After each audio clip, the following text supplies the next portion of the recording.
എല്ലാവരെയും ദൈവം അനുഗ്രഹിക്കട്ടെ. എല്ലാവർക്കും ഹാപ്പി ന്യൂ ഇയർ.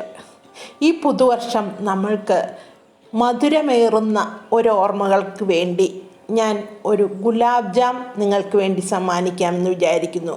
അതായത് ഗുലാബ് ജാം മിക്സ് വാങ്ങാതെ ഗുലാബ് ജാം പൗഡർ നമുക്ക് തന്നെ ഉണ്ടാക്കി ഗുലാബ് ജാം ഉണ്ടാക്കാം. അപ്പം അത് എങ്ങനെ ഉണ്ടാക്കുന്നു എന്ന് നമുക്ക് നോക്കിയാലോ. ഗുലാബ് ജാം ഉണ്ടാക്കാൻ വേണ്ടി ഒരു പാൻ അടുപ്പിൽ വെച്ചു. 2 ടേബിൾ സ്പൂൺ നെയ്യാണ് ഞാൻ ഒഴിച്ചിരിക്കുന്നത്. ഈ നെയ്യ് ചൂടാകുമ്പോൾ നമുക്ക് ഇതിലേക്ക് 1/2 കപ്പ് റവയാണ് ഞാൻ എടുത്തിരിക്കുന്നത്. 1/2 കപ്പ് റവ നമുക്കൊന്ന് വറുത്തെടുക്കാം. ഈ തീയിലിട്ട് വേണം വറുത്തെടുക്കാൻ. ഇതിലെ ഈ പച്ചപ്പിൻ്റെ ആ ഒരു മണവും ചൊവയൊക്കെ പോയി ഒന്ന് പതിയെ മൂക്കുന്ന പരുവത്തിന് നമുക്കിതൊന്ന് ഞാൻ ചെയ്യുന്ന രീതിയാട്ടോ. എല്ലാവരും ചെയ്യുന്ന എങ്ങനെയാണോ ഞാൻ എൻ്റെ രീതി നിങ്ങൾക്ക് ഇഷ്ടപ്പെടുവാണെങ്കിൽ നോക്കുക, അത്രയേ ഉള്ളൂ. ഞാൻ ചെയ്യുന്നത് നിങ്ങളെ ഒന്ന് കാണിച്ചു തരുന്നു എന്ന് മാത്രം. ഈ കുറച്ചിട്ട് വേണം, പതിയെ ബ്രൗൺ കളറൊന്നും ആകണ്ട, ആ പച്ചപ്പൊന്ന് മാറിയാൽ മതി. ഇനി ഞാൻ തീ ഓഫ് ചെയ്യുക കേട്ടോ. ഇനി ഇതൊന്ന് പതുക്കെ തണുക്കുമ്പോഴത്തേക്കും അടുത്ത ഇൻഗ്രീഡിയൻറ്റ് ചേർക്കാം. ഇതിലേക്ക് 1 കപ്പ് പാല്, 1 കപ്പ് പാലും കൂടി, അങ്ങനെ 2 കപ്പ് പാലാണ് ഞാൻ ഇതിലൊഴിച്ചിരിക്കുന്നത്. ഇനി 1 കപ്പ് പാല് 1 കപ്പ് വെള്ളം ഒഴിച്ചാലും കുഴപ്പമില്ല. പക്ഷെ പാല് ചേർക്കും തോറും ഗുണം കൂടും, രുചിയും കൂടും. ശരിക്കും നമ്മൾ ഈ ഗുലാബ് ജാം എന്ന് പറയുന്ന പാല് പറ്റിച്ചെടുത്താണ് നമ്മൾ സാധാരണ ഉണ്ടാക്കേണ്ടത്. ഉണ്ടാക്കി ഒരു കോവ എന്ന് പറഞ്ഞ പൗഡർ നമുക്ക് ഇവിടെ വാങ്ങാൻ കിട്ടില്ല. സാധാരണ ലുലു അങ്ങനെയുള്ള ഷോപ്പുകളിലൊക്കെ പോയാൽ കിട്ടും. എനിക്കിപ്പോൾ അത് കിട്ടാത്തതുകൊണ്ട് ഞാൻ അതുകൊണ്ട് ചെയ്യുന്നില്ല. അപ്പോൾ ഈ റവയും നെയ്യ് ഒഴിച്ചു, റവ ഇട്ട് വറുത്തു. അതിനുശേഷം ഇനി നമ്മൾ ഇതിനകത്തേക്ക് 1 കപ്പ് പാൽപ്പൊടിയാണ് ഇട്ട് കൊടുക്കുന്നത്. ഞാൻ തീ കത്തിച്ചിട്ടില്ല കേട്ടോ, ഓർക്കണേ, തീ കത്തിച്ചിട്ടില്ല.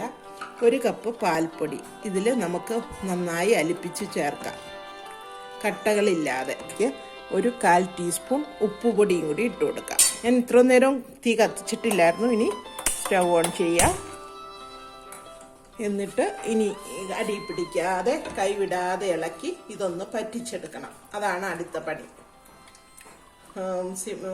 തീ സ്ലോ സ്പീഡിൽ ഇട്ടിട്ട് പതിയെ വേണം ഇത് കുറുക്കി പറ്റിച്ചെടുക്കാൻ. പറ്റി ഇങ്ങനെ കുറുകി എടുത്തിട്ടുണ്ട്. ഇനി നമുക്ക് തീ ഓഫ് ചെയ്യാം. ഇത് കണ്ടോ, ഈ പരുവത്തിന് കിട്ടി.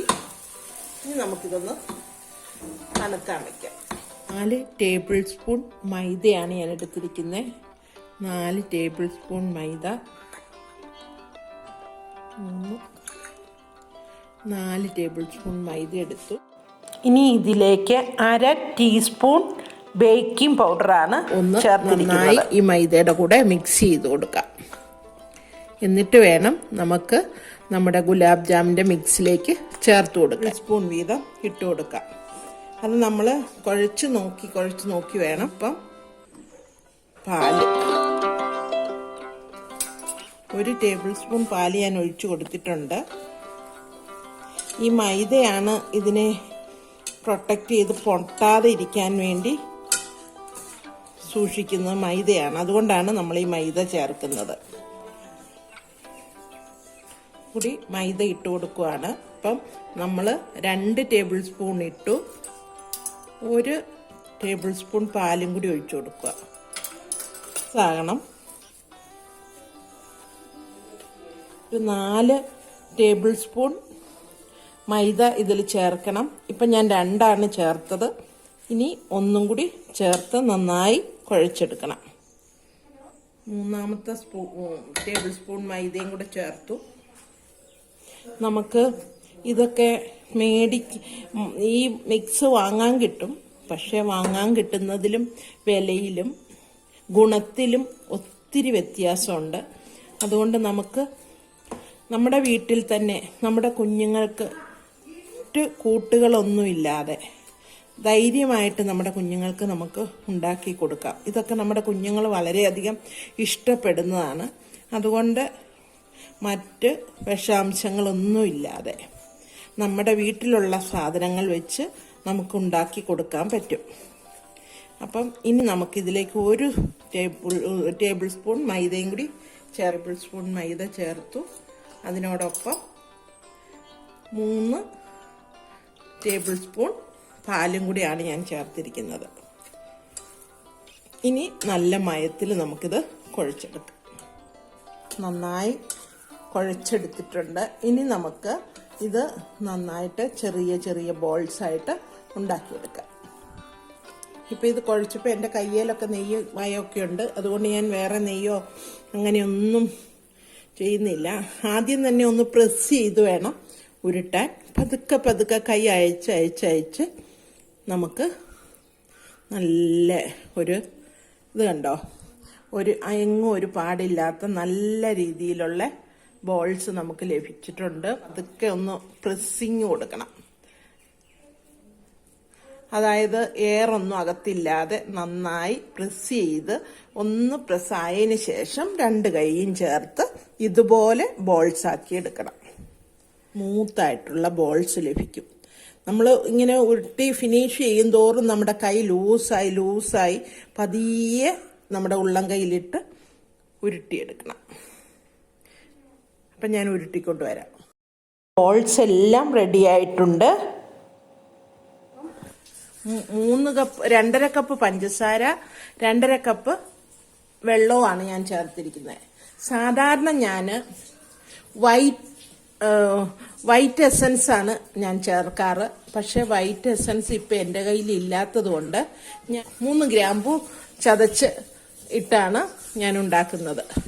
വൈറ്റ് എസൻസ് ചേർക്കുമ്പോഴാണ് എനിക്ക് എപ്പോഴും ഇഷ്ടം. എസൻസ് കൂടി പോകരുത്, 1 ഡ്രോപ്സേ പാടുള്ളൂ. എനിക്ക് ഏലക്കായ ഇടുന്നതിലും ഇഷ്ടം ഗ്രാമ്പു ഇടുന്നതാണ്.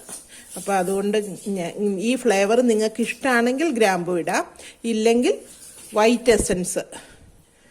അപ്പം വൈറ്റ് എസൻസ് ചേർക്കണം. പിന്നെ ഏലക്കായ ഇഷ്ടമുള്ളവർക്ക് ഏലക്കായ ഇടാട്ടോ. ഞാനിപ്പം ഇതാണ് ചെയ്യുന്നത്. ഇത് ഉരുകട്ടെ. ആ പഞ്ചസാര ഉരുകി കഴിയുമ്പം നമുക്ക് അടുത്തത് ചെയ്യാം. ബോൾസ് നമുക്ക് ഫ്രൈ ചെയ്യാൻ വേണ്ടി ഞാൻ ഇത് ഈ അടുപ്പിട്ട് മാറ്റുവാണേ. സൺഫ്ലവർ ഓയിലാണ് ഒഴിച്ചിരിക്കുന്നത്. അപ്പം നമുക്ക് എണ്ണ ചൂടായി, പാനി തിളച്ച് മാറ്റിയിട്ടോ. ഇനി നമുക്ക് ഈ നമുക്ക് കുറേശ്ശെ ഇട്ട് വറുത്തെടുക്കാം. അപ്പം നമ്മളൊരു കാര്യം ശ്രദ്ധിക്കണം, പതിയെ ഈ എണ്ണയൊന്ന് ഇളക്കി കൊടുത്തോണ്ടിരിക്കണം. ഇതൊരു ടിപ്സാട്ടോ. ഇളക്കി കൊടുക്കണ എന്തിനാണെന്ന് വെച്ചാൽ ഈ ബോൾസ് എവിടെ മുട്ടിക്കിടക്കുന്നോ അവിടെ കളറ് മാറ്റം വരും. അപ്പോൾ ആ കളറ് മാറ്റം വരാതിരിക്കാൻ വേണ്ടി നമ്മൾ പതിയെ ഇതൊന്ന് ഇളക്കി കൊടുത്തോണ്ടിരിക്കണം.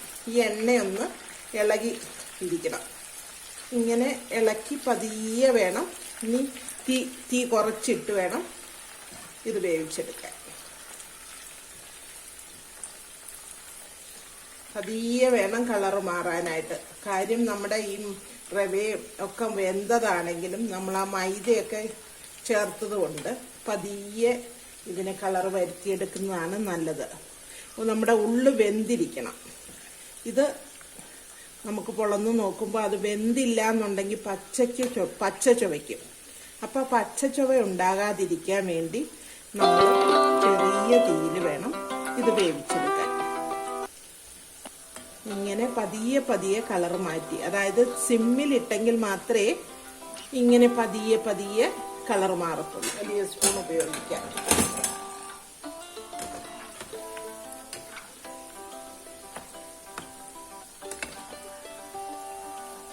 പതിയെ വേണം. കാരണം നോൺ സ്റ്റിക്ക് പാനിൽ നമുക്ക് ഈ തവികളൊക്കെ യൂസ് ചെയ്താൽ കുഴപ്പമാണ്. അതുകൊണ്ട് മാക്സിമം ഒട്ടാതെ വേണം നമുക്ക് ഇത് ചെയ്യാനായിട്ട്. ഈ ഇളക്കി കൊടുക്കുന്ന പ്രോസസ്സിങ് തീർച്ചയായും നിങ്ങൾ ചെയ്യണം. കാരണം ഇല്ലെങ്കിൽ ഒരു വശം മാത്രം വാങ്ങി ആ എണ്ണയിലേക്ക് ഇടുമ്പം ആ മുട്ടിക്കിടക്കുന്ന ഭാഗം പെട്ടെന്ന് ബ്രൗൺ ആയിപ്പോയി ആ ഒരു വശം മാത്രം പെട്ടെന്ന് വാങ്ങിപ്പോവും. അതുകൊണ്ട് ഈ ടിപ്സ് നിങ്ങൾ ഇങ്ങനെ ഉണ്ടാക്കുമ്പോൾ മറക്കാതെ ചെയ്യുക.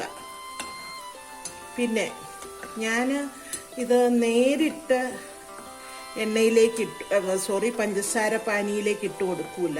കാരണം ഇതിലെപ്പോഴും ഇത് സൺഫ്ലവർ ഓയിലാട്ടോ. ഈ സൺഫ്ലവർ ഓയിലിൽ എപ്പോഴും നമ്മൾ ഇത് വറുത്ത് കോരുമ്പം ഇതിൻ്റെ ഓയില് കാണും. ആ ഓയില് നമ്മുടെ ഗുലാബ് ജാമിൽ വന്നാൽ മേളിൽ നമ്മളിത് തണുപ്പിച്ച് കഴിയുമ്പോഴത്തേക്ക് ആ മേളിൽ നെയ്യ് അല്ലെങ്കിൽ എണ്ണമയം പൊങ്ങി കിടക്കുന്നത് കാണാം. അത് വരാതിരിക്കാൻ വേണ്ടി നമ്മൾ ഇതൊരു ടിഷ്യൂയിലേക്ക് വേണം ഇട്ട് കൊടുക്കാൻ. ടിഷ്യൂലിട്ട് അതിലെ എണ്ണമയം പോയതിന് ശേഷം വേണം നമുക്ക് പഞ്ചസാര പാനിയിലിട്ട് കൊടുക്കാൻ. അപ്പം നമുക്ക് ഈ പറയുന്ന ഒരു ഫാൾട്ട് ഉണ്ടാകത്തില്ല. തന്നെ നമ്മൾ ഇളക്കണം എന്ന് പറഞ്ഞത് എന്തെങ്കിലും ഒരു ചെറിയ സ്പൂൺ പോലത്തെയുള്ള സ്പൂണോ ഫോർക്കോ എന്തെങ്കിലും വെച്ച് വേണം ഇളക്കാൻ. ഇതുപോലെ വലിയ തവികൾ ഉപയോഗിച്ചാൽ നമ്മുടെ ഇത് പൊട്ടിപ്പോകാൻ ചാൻസ് ഉണ്ട്. അതുകൊണ്ട് ചെറിയ സ്പൂൺ വെച്ച് പതിയെ ഒന്ന് ഇളക്കി കൊടുക്കുന്നതായിരിക്കും നല്ലത്. അപ്പം ഏതാണ്ട് നല്ല കളറായിട്ടുണ്ടല്ലേ. ഇനി നമുക്ക് ഇത് കോരാം. ഇനി ഇളക്കിക്കൊണ്ടിരിക്കണം പതിയെ. കണ്ടോ? അപ്പം നമ്മൾ ഇത് പഞ്ചസാര തിളപ്പിച്ച് വെച്ച പഞ്ചസാര പാനിയിലേക്ക് ഇട്ട് കൊടുത്തു. അപ്പം നമ്മുടെ ഓയിലൊന്നും ഇല്ലാത്ത ഇത് കിട്ടി. അപ്പം ഇനി നമുക്ക് ഇതൊന്ന്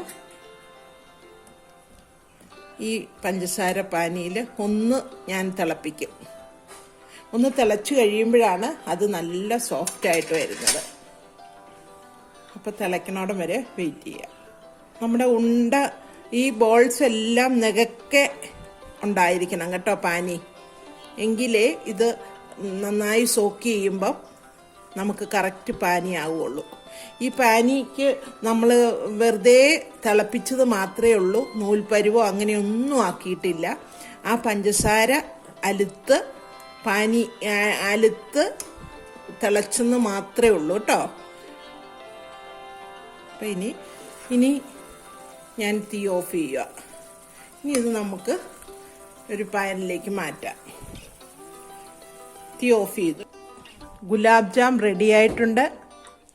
നിങ്ങളെല്ലാവരും ഇതുപോലെ ചെയ്ത് നോക്കണം. നമ്മുടെ കുഞ്ഞുങ്ങൾക്ക് വളരെ നല്ലതാണ്. നമ്മൾ ഈ റെഡിമെയ്ഡ് പൗഡറൊക്കെ വാങ്ങുന്നതിലും നല്ലത് നമ്മൾ സ്വന്തമായിട്ടുണ്ടാക്കുമ്പം അതിൽ മറ്റ് മിക്സ് ഒന്നും വരാതെ ഏറ്റവും ടേസ്റ്റായിട്ട് ഉണ്ടാക്കാൻ പറ്റും എന്ന് നിങ്ങൾക്ക് മനസ്സിലായല്ലോ. നിങ്ങളെല്ലാവരും ഉണ്ടാക്കി നോക്കി നിങ്ങളുടെ അഭിപ്രായങ്ങളും നിർദ്ദേശങ്ങളും അറിയിക്കാൻ മറന്നു പോകരുത്. അടുത്ത നല്ലൊരു വീഡിയോയുമായി വരുന്നത് വരെ നിങ്ങളെല്ലാവരും കാത്തിരിക്കുമെന്ന് പ്രതീക്ഷിക്കുന്നു. Happy new year.